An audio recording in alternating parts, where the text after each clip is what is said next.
on this one, on the Farrier's tips and tricks, is I've had several people ask me to make one of them little concave inverted bar shoes. They come in really, really handy. You can graduate those things, have a little bit of a wedge. You can omnidirectional them if you want. You can do all kinds of things with these things. They are awesome. Very, very easy to make, but it's a little inverted concave bar shoe. Not real hard to make. We're going to go through the steps of making that today on the Farrier tips and tricks. Come along with me and let's make an inverted bar shoe. Okay, this is 14 inches, a 3/8 by 3/4 concave, and we're going to put a toe bend in it. We're going to make a smaller foot. This for a smaller foot for a little inverted bar shoe. So maybe a small quarter horse that needs a little help. And we're just going to get a good symmetrical toe bend in here.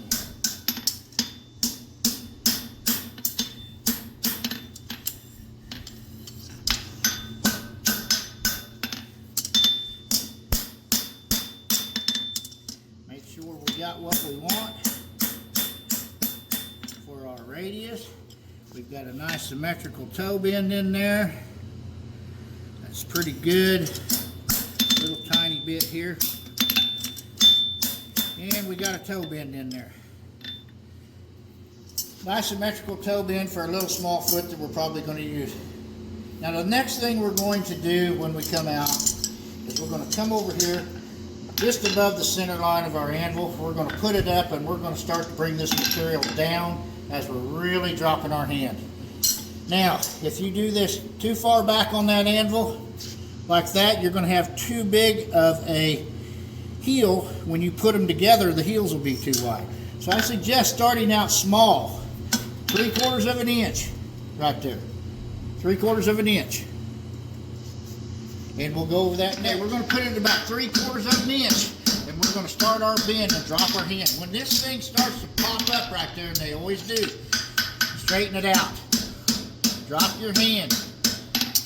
When that starts to pop up right there, get that out of there. There again, drop your hand. Now you can feed this in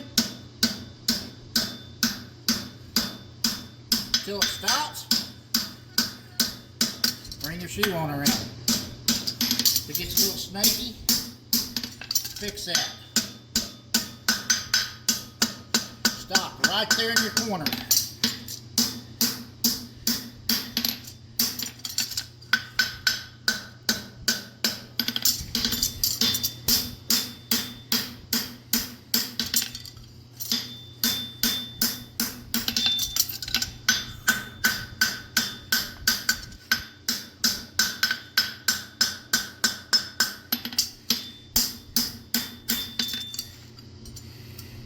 And there is half of your inverted shoe. This will go right up through the center of the toe. This will invert around the heel. Now, the reason I told you 3/4 of an inch right here is because when I start to scarf this, or when I start to weld this, I can use my cross peen hammer to make this heel as wide as I want. But if you make it too wide, you can't hardly get it back where you want it. Let's start out like that. Now we'll start the other side. Okay, we're going to do the same thing, about 3/4 of an inch. We're going to drop our hand. We're going to make sure that stays flat. Drop our hand.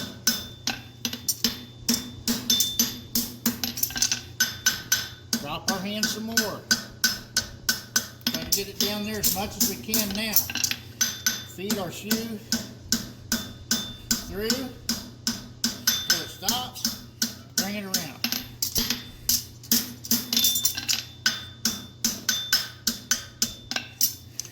I'll be a right or left over right because I'm a right-handed man.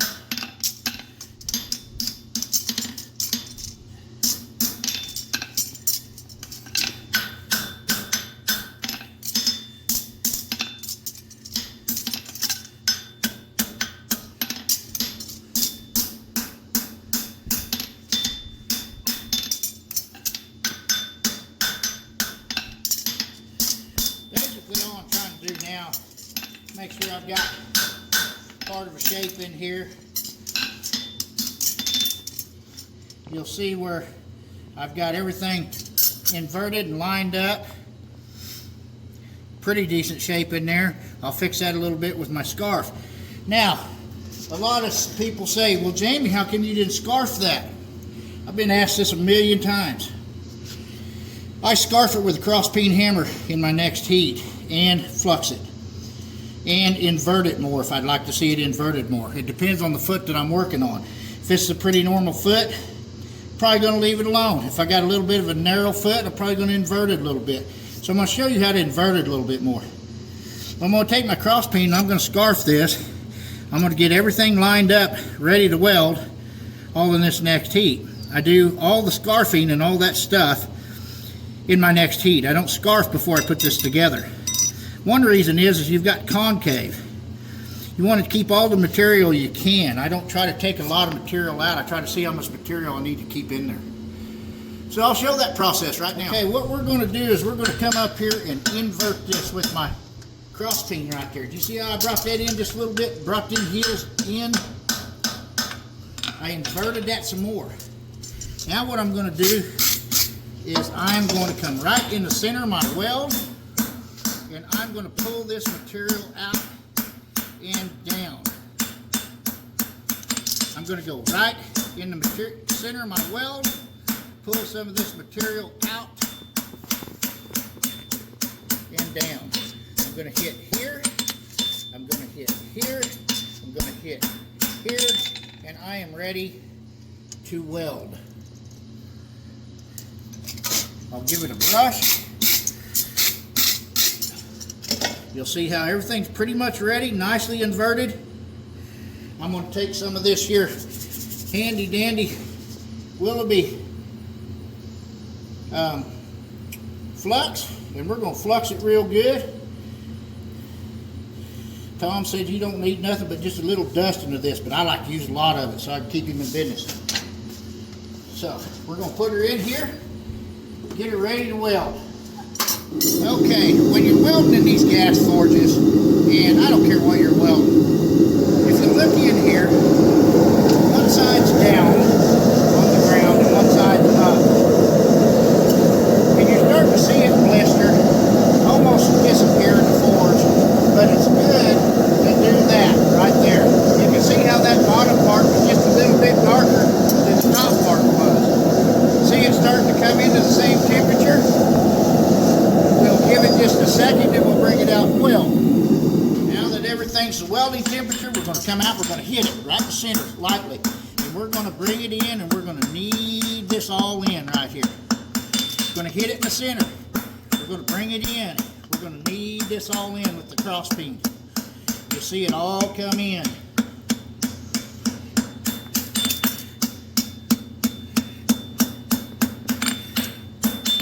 Flat face blow.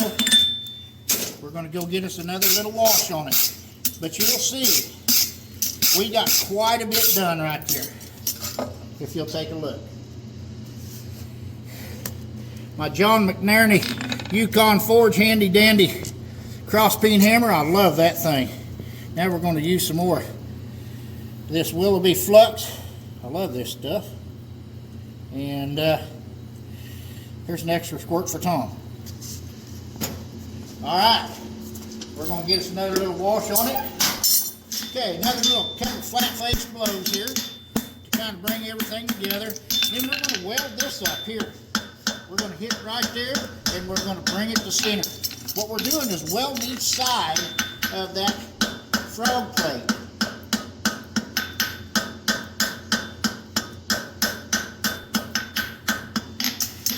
You see how nice our frog plate got right there?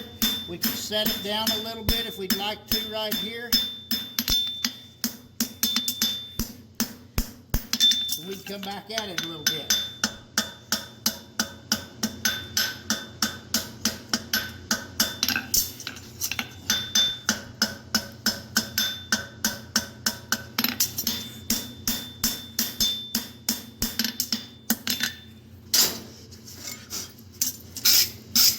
Now, my old friend Craig Trinka always says, it's superstitious to not take that last wash. Although we've got a really nice weld here, everything cleaned up. Craig says let's take a third wash because of superstitious reasons. I've always believed him, so I'm going to do it. And this is my last little wash here. Last little, make sure there ain't any kind of lines or anything, or you can see it's welded nicely. Kind of clean up our little frog plate one more little time there. If we want to invert it anymore, it's very easy. We can invert it here if we want to, or we can pull up just a little bit. Pull up just a little bit. When we shape this shoe, and shape the shoe.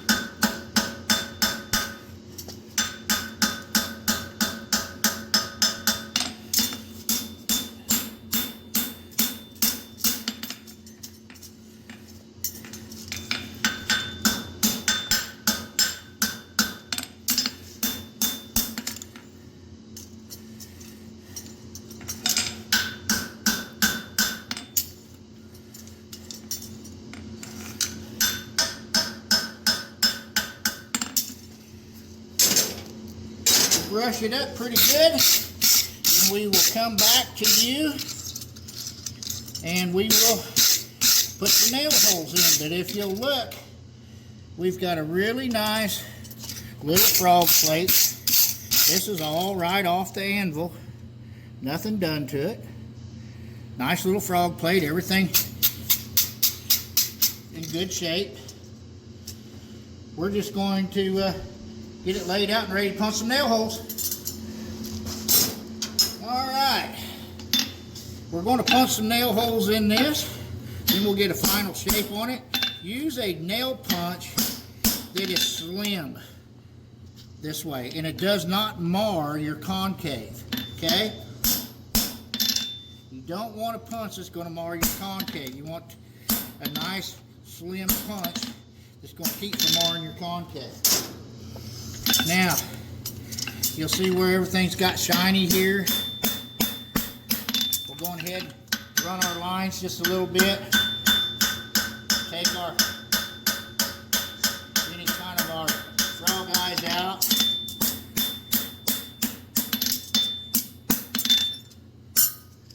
Open up our nail holes again because the metal got displaced back in the center. Then we'll put a pressure on it. A little less here, and a little less at the heel, obviously. Your Pritchell's set up nice.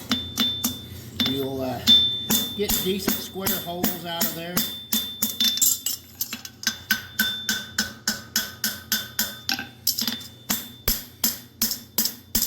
There's half of your shoe punch. We'll punch the other half. Go through, punch it again one more time. Okay, there again, use you a nice slim, I use a kind of a drift punch on most of mine. This is an E-head drift by Cody Gregory, LLC. Very nice punch. They're good, tough punches. They're shaped really nice, and they just go right into the concave perfect.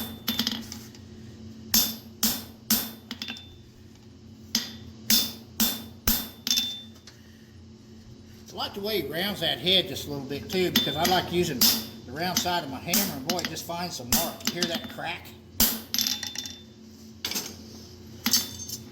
Nice punch, Cody.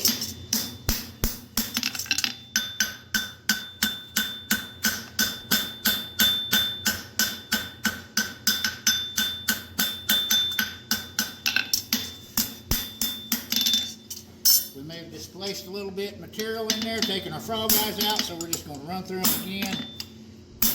Boom. And we're going to come over here and Pritchell just a little bit more at the toe. A little less at the center nail, and a little less at the heel nail. flatten everything out, kind of clean this shoe up, come back to you in a second and we'll talk about it. Look at this now. It's all done, brushed up. We got a nice inverted bar back here to fit the bulbs of the heel of the horse. Nice little frog plate. Everything's welded really nice in this shoe. Just a nice solid little shoe for a horse. You can graduate this from the widest part of the foot forward and grind some of this off, or forward some of it to where you leave this high and this, the horse starts to leave or break over, if you will, or relieve itself. Deep digital flexor tendon from the widest part of the foot. If you do that, it's just a nice little shoe. You'll see that will follow the bulbs of the horse's foot. Just a nice little shoe to use. And it's easy to make, very easy to make. Just remember not to get this too thin. Scarf it however you want to scarf it, but you've seen the way I like to scarf it. That way it doesn't get too thin. Bring everything together, nice little frog plate in there. It's a neat little shoe to use on a daily basis. Clip it up, however you want to clip it up, toe clips, quarter clips, whatever. That's all personal preference on that. But as far as making that little shoe, it's a quick, easy little shoe to make, and it's helped a lot of horses. And it's so versatile. If you're using a club, using it on an upright footed horse, and you can't get the heels where you need to, but you still have the length of the tendon in that foot, you can graduate from the center back and leave the front full thickness. There's so many things that you can do with this little shoe. If you need to make it a side bone shoe, you can knock this in and then plain stamp it, or just grind it down.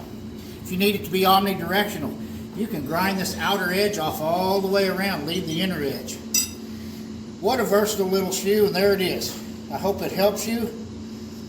Make a few of them, practice. We'll see you again on the Farrier's Friends Tricks and Tips. Thank you.